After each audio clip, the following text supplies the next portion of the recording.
বন্ধুরা, কিছু কিছু গল্প একদম সাধারণ হলেও আমাদের কাছে একদম অসাধারণ বলে মনে হয়। সেটা নির্ভর করে পরিচালক কিভাবে তার গল্পটিকে আমাদের কাছে পরিবেশন করে। যে গল্পটা অতি সাধারণ হলেও আমাদের কাছে পেশ করেছিলেন অসাধারণভাবে কোরিয়ান ডিরেক্টর ইয়ং সান-হো। এই মুভিটির রেটিং 7.6 আউট অফ 10 এবং মেটাক্রিটিকের স্কোর রয়েছে 72%। তো বন্ধুরা, ভিডিওটি শুরু করার আগে আমার একটা অনুরোধ, যদি আপনারা এখনো চ্যানেলটিকে সাবস্ক্রাইব করে না থাকেন তাহলে চ্যানেলটিকে সাবস্ক্রাইব করে বেল আইকনটাকে অলে প্রেস করে দিও এমন এক্সপ্লেনেশন ভিডিও আরও দেখার জন্য। তো হ্যালো বন্ধুরা, আমি নিপায়ন, আপনারা দেখছো নিপায়ন থিম ইউটিউব চ্যানেল। তো নিপায়ন থিম চ্যানেলের পক্ষ থেকে আজকের এই গল্পটি ট্রেন টু বুসান। তো বন্ধুরা, গল্পটির শুরুতে দেখানো হয় একটি শেয়ার মার্কেট কোম্পানির ফার্ম ম্যানেজারকে, যার নাম সিওক-উ। সিওক-উ কলিগকে বলে বায়োটিক কোম্পানির যত শেয়ার আছে সারা শেয়ারকে বিক্রি করে দিতে। আর কলিগ বলে সারা শেয়ার বিক্রি করে দিলে মার্কেটে খুব খারাপ প্রভাব পড়তে পারে, কিন্তু সিওক-উ তাকে ইনসিস্ট করে সারা শেয়ার বিক্রি করে দেওয়ার জন্য। এরপর দেখানো হলো সিওক-উ তার স্ত্রীর সাথে কথা বলছে, কিন্তু তাদের ভাবসাব দেখে মনে হচ্ছিল তার স্ত্রীর সাথে তার খুব ঝগড়া হয়েছে। এবং তাদের মেয়ে, যার নাম সুয়ান, সে তার বাবার সাথে থাকে, মানে সিওক-উর সাথে থাকে। সিওক-উ তার মেয়ের জন্য একটি গিফট নিয়ে বাড়িতে আসে, কারণ কাল তার বার্থডে। সে যখন তার গিফটটি খোলে তখন সে দেখতে পায় তার বাবা তাকে আগের বছর ক্রিসমাসে এই গিফটটি তাকে দিয়ে দিয়েছিল। আর সুয়ান এর জন্য তার মন খারাপ করে বসে থাকে, আর সে তার মার কাছে যাওয়ার জন্য জেদ করতে থাকে। আসলে সিওক-উ এত ব্যস্ত থাকে তার কাজে, তার জন্য সে তার মেয়েকে সময় দিতে পারে না, এবং তার মেয়ের সিঙ্গিং কম্পিটিশনেও সে যেতে পারেনি। সিওক-উ তার মেয়েকে বলে যে সে যখন সময় পাবে তখন তার মেয়েকে নিয়ে তার মার কাছে যাবে, কিন্তু সুয়ান সে বায়না করতে থাকে যে না, সে কালকেই যাবে। এরপর সিওক-উকে তার মা একটি ভিডিও ক্যামেরা দেয়, এবং সিওক-উ যখন ক্যামেরাটি খোলে তখন সে দেখতে পায় যে সিঙ্গিং কম্পিটিশনে যখন তার মেয়ে গান করছিল সে তার গান বন্ধ করে দিয়েছিল, কারণ অডিয়েন্সদের মধ্যে সিওক-উ সেখানে উপস্থিত ছিল না, মানে সে তার বাবাকে দেখতে পায়নি জন্য সে তার গানটি বন্ধ করে দিয়েছিল। এর জন্য সিওক-উ রাজি হয়ে যায় তার মেয়েকে নিয়ে বুসান যাওয়ার জন্য, মানে তার মার কাছে তাকে নিয়ে যাওয়ার জন্য। পরের দিন সকালে সে তার মেয়েকে নিয়ে বুসানে রওনা দেওয়ার জন্য বের হয়ে যায়। স্টেশনে আসার পর তারা তাদের ট্রেনে সিট নিয়ে বসে যায়। হঠাৎ করে একটি মহিলা দৌড়ে ছুটে এসে ট্রেনে উঠে যায়, যার পায়ে অনেক কামড়ের ক্ষত ছিল। তার পা দিয়ে প্রচুর পরিমাণে রক্ত পড়ছিল। সে ট্রেনে উঠেই ডাইরেক্ট বাথরুমে চলে যায়। তার মধ্যেই তার মেয়ে সুয়ান দেখতে পায় ট্রেনের জানালা দিয়ে যে একটি স্টেশন মাস্টারকে একটি লোক এসে ঝাপটে ধরে ফেলে দিল। আর এটা দেখে সুয়ান তার বাবাকে বলতে চায়, কিন্তু দেখে তার বাবা ট্রেনের মধ্যে ঘুমিয়ে পড়েছে। আর এর জন্যই সুয়ান একা একা উঠে বাথরুমের দিকে চলে যায়। আর অন্যদিকে দেখা যায় যে মহিলাটি ট্রেনে উঠেছিল সেই মহিলাটি অসুস্থ হয়ে পড়েছে। আর একজন ট্রেন অ্যাটেন্ডেন্ট সেই মহিলাকে দেখে তার রেডিওতে ট্রেনে হেল্প চাইতে থাকে। আর অন্যদিকে সিওক-উর হঠাৎ করে ঘুম ভেঙে যায়, আর সে দেখতে পায় পাশে তার মেয়ে নেই। তাই সে ঘুম থেকে উঠে তার মেয়েকে খুঁজতে চলে যায়। তারপর সেই অসুস্থ মহিলাটি কিছুক্ষণ পরে জম্বিতে পরিণত হয়ে যায় এবং ট্রেনের সেই অ্যাটেন্ডেন্টকে কামড়ে দেয়। আর এটা দেখে ট্রেনের সবাই ঘাবড়ে যায়, আর সেখান থেকে সবাই দৌড়ে পালাতে থাকে। আর সেই ট্রেন অ্যাটেন্ডেন্টও জম্বিতে পরিণত হয়ে যায়। এরপর একের পর এক তারা কামড়াতে থাকে, আর সবাই ধীরে ধীরে জম্বিতে পরিণত হতে থাকে। আর সেখান থেকে কিছু লোক দৌড়ে সামনের বগিতে আসতে থাকে। এটা দেখে সিওক-উ আরো ঘাবড়ে যায়, আর সে তার মেয়েকে খুঁজতে থাকে এবং খুঁজতে খুঁজতে দেখতে পায় তার মেয়ে বাথরুমে গিয়েছিল। এবং সিওক-উ তার মেয়েকে নিয়ে দৌড়তে দৌড়তে অন্য বগিতে যেতে থাকে, এবং তার পিছন পিছন জম্বিরাও দৌড়তে থাকে। তারপর সিওক-উ কোনোভাবে তার মেয়েকে নিয়ে পাশের বগিতে যায় এবং সেই বগির দরজাটি বন্ধ করে দেয়। আর সিওক-উ দেখতে পায় যে আগের কামরাটিতেও ছিল, সেখানে একটি কাপেলকে সে আটকে দিয়েছে। তাই সে দরজাটি আবার খুলে সেই কাপেলকে ভিতরে নেয়, আবার দরজাটি সে বন্ধ করে দেয়। আর তারা দেখে যে জম্বিরা দরজা খুলতে পারে না, আর তারা মানুষকে দেখে মানুষের পিছন পিছন ছুটতে থাকে তাদেরকে কামড়ানোর জন্য। আর সেই কাপেলটির মধ্যে যে পুরুষ মানুষটি ছিল তার নাম ইউন স্যাং, আর তার স্ত্রী প্রেগনেন্ট রয়েছে। আর তার স্ত্রীর নাম হলো সিয়ং।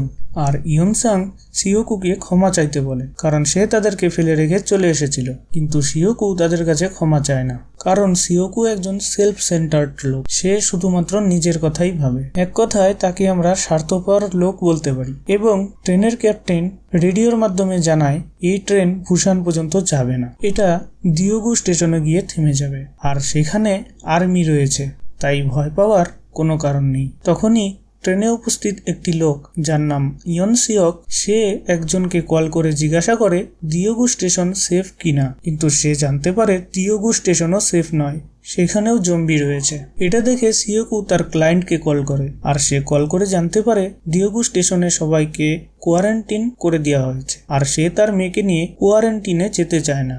তাই সে তার ক্লায়েন্টকে বলে, আমি আপনাকে আমার কোম্পানির সমস্ত শেয়ার দিয়ে দিব, আপনি কোনোভাবে আমাদেরকে বাঁচান। তখন সেই ক্লায়েন্ট তাদেরকে বলে মেন গেট দিয়ে না যেতে, আর ইস্ট সাইডের যে গেটটা আছে সেই গেটটি দিয়ে যেতে, আর সেখান থেকে তাদের লোক তাদেরকে বাঁচিয়ে নেবে। কিছুক্ষণ পর ট্রেনটি দিওগু স্টেশনে পৌঁছে যায়, কিন্তু ওখানেও প্ল্যাটফর্মটি একদমই খালি থাকে।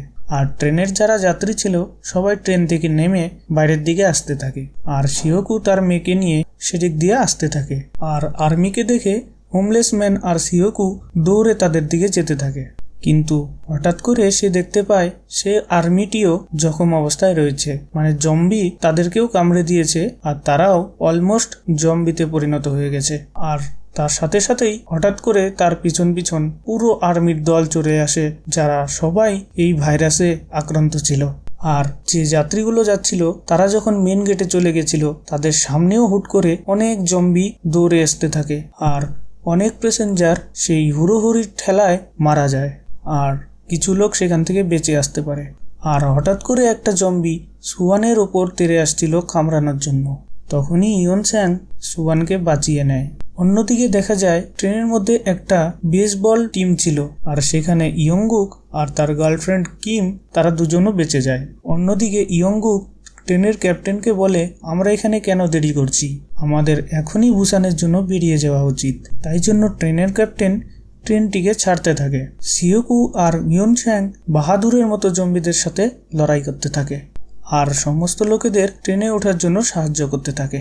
হঠাৎ করে ট্রেন ছেড়ে দেয়, আর এই জন্য সবাই আলাদা আলাদা পড়ে যায়। কিম এবং বাকি সব লোক আলাদা একটি কামরাতে উঠে যায়। সুয়াম, সিয়াং আর একটা হোমলেস ম্যান আর একটি বৃদ্ধ মহিলা তারা আলাদা একটি কামরায় উঠে পড়ে, আর যার দুপাশেই প্রচুর জম্বি রয়েছে। আর তাই জন্য তারা নিজেদেরকে বাঁচানোর জন্য একটি ওয়াশরুমে বন্ধ করে দেয়। সিওকু, ইয়নস্যাং আর ইয়ংগুক তারা আলাদা একটি কামরাতে উঠে। ট্রেনে ওঠার পর ইয়নস্যাং তার স্ত্রীকে ফোন করে, আর সে জানতে পারে তার স্ত্রী আর কিছু লোক তারা 13 নম্বর বাথরুমে রয়েছে। আর অন্যদিকে ইয়ংগুক তার গার্লফ্রেন্ড কিমকে কল করে বলে তারা কোথায় রয়েছে, এবং তাদের কাছ থেকে লোকেশন জানার পর আমরা তোমাদের বগিতে আসছি। কিম যখন সবাইকে এই কথাটা বলে, আর তখনই ইয়ন সিওক বলে, আর তারা যে এই ভাইরাসে আক্রান্ত হয়নি এটার কি গ্যারান্টি আছে, আমরা কোনো লোককে এই কামরায় ঢুকতে দিব না। আসলে ইয়নসুক একজন স্বার্থপর মানুষ। অন্যদিকে সিওকু, ইয়নস্যাং আর ইয়ংগুক নিজেদের প্রস্তুত করে নেয় জম্বিদের সাথে লড়াই করবার জন্য, কারণ তারা এখন 9 নম্বর বগিতে রয়েছে, আর 13 নম্বর বগিতে যেতে হলে তাদেরকে অনেক জম্বিদের সাথে লড়াই করতে হবে। এরপর তারা জম্বিদের সাথে লড়াই করে করে সামনের দিকে এগিয়ে যেতে থাকে। আর তখনই ট্রেন একটা অন্ধকার টানেলের মধ্যে দিয়ে যায়।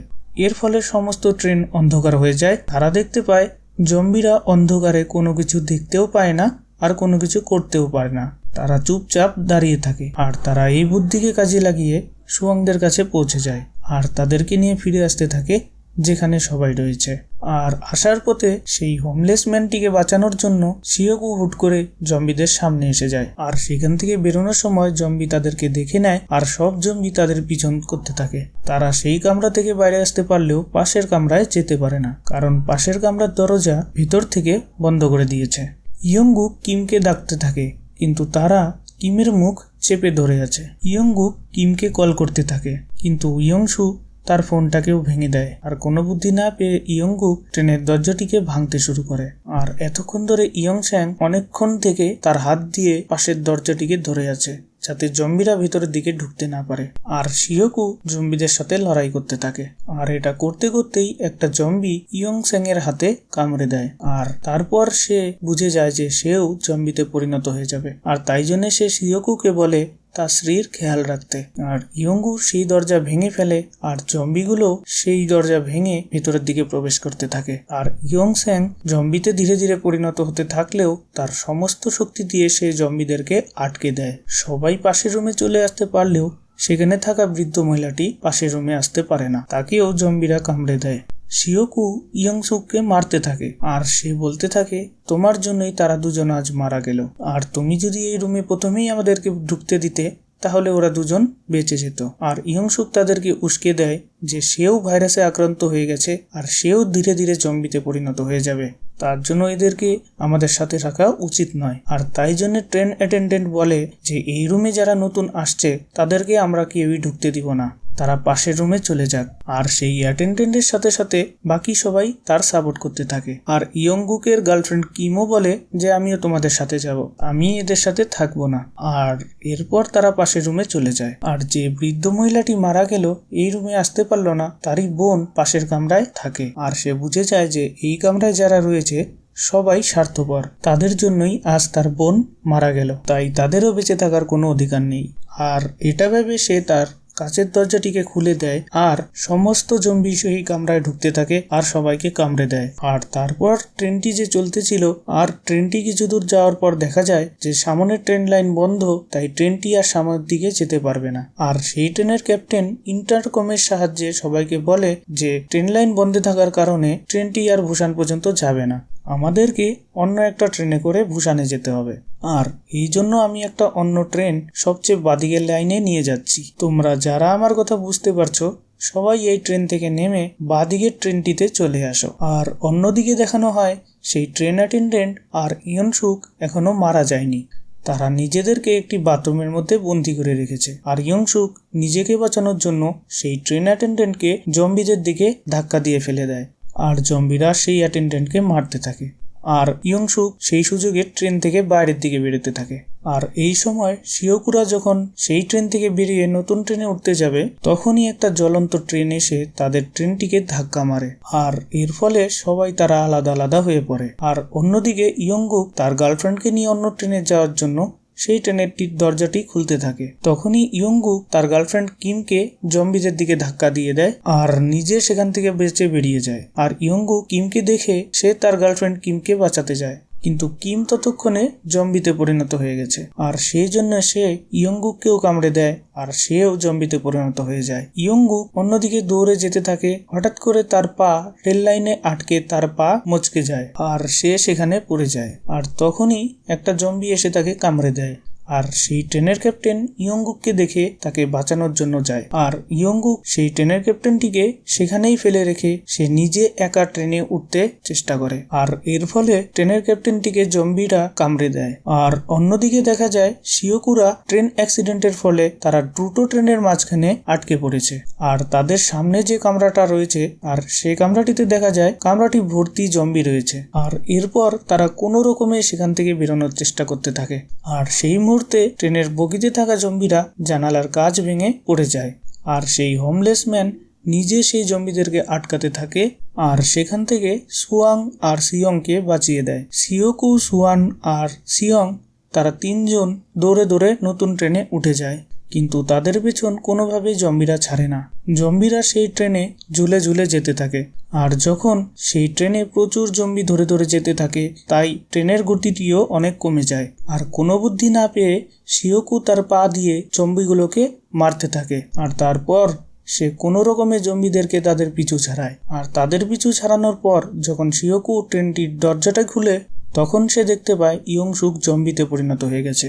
শিওকু ইয়ংসুকের সাথে লড়াই করতে থাকে আর লড়াই করতে করতে সে ইয়ংসুককে ট্রেনের থেকে ফেলে তো দেয়, কিন্তু তার আগেই ইয়ংসুক তার হাতে কামড়ে দেয়। আর এখন আস্তে আস্তে শিওকুও জম্বিতে ধীরে ধীরে পরিণত হয়ে যাবে। আর এই জন্যই সে তাড়াতাড়ি করে তার মেয়ে আর ইয়ংসুককে ট্রেনের বগির ভিতরে বসিয়ে দেয়। সে তার মেয়েকে ভিতরে বসিয়ে দেওয়ার পর সে জানিয়ে দেয় যে যখন ট্রেনটি পৌঁছে যাবে তখন এই ব্রেকটি টেনে ধরতে। আর এরপর সে তার মেয়ের কাছে যায় আর তার মেয়েকে বলে সবসময় সিয়ং এর সাথে থাকবে আর বুসানে গিয়ে তার মার কাছে চলে যেতে। কিন্তু সুয়াং কোনোভাবেই সে তার বাবাকে ছাড়তে রাজি না। সে তার বাবাকে যাতে না করতে থাকে আর তার বাবার জন্য সে প্রচুর কান্না করতে থাকে। আর শিওকু সেই ট্রেনের থেকে বেরিয়ে সেই ট্রেনের পিছনে এসে দাঁড়িয়ে থাকে।